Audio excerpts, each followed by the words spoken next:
Let's take a look at the collective bargaining process. The process of collective bargaining comprises a number of distinct steps and decision points. These steps are usually specified in some detail in government jurisdictions operating under a comprehensive bargaining legislation. In such jurisdiction, the law specifies organizational and administrative arrangements for implementing and enforcing the collective bargaining statute. In cases in which there's no statutory authority, many of the same steps are also followed, but they lack the implementation mechanisms found in more far reaching legislation. Whatever the steps in the actual bargaining process, it's the standard for bargaining to be supervised by an agency with specific oversight responsibility. In state and local governments, a number of different arrangements are possible for supervising the bargaining process.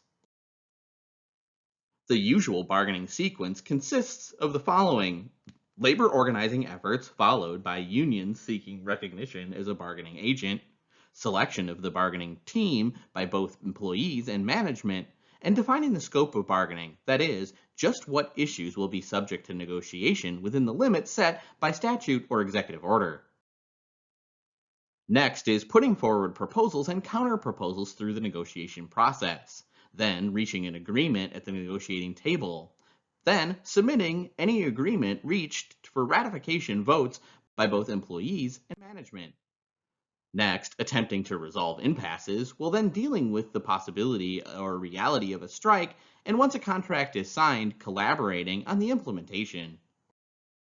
Except for the very first contractual agreement between management and labor, these steps are repeated as a cycle rather than a sequence.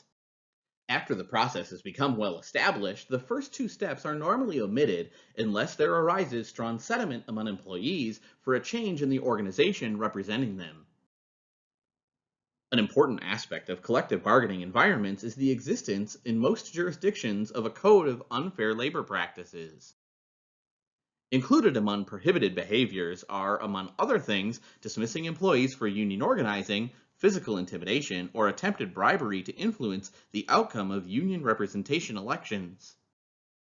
Under terms of most labor management agreements, any activity that may violate codes of unfair practices can become grounds for initiating grievance procedures. Another dimension of bargaining that's emerged only in recent years is so-called productivity bargaining. Productivity bargaining is negotiations that link productivity improvements to employee wage increases as an alternative to reductions in force.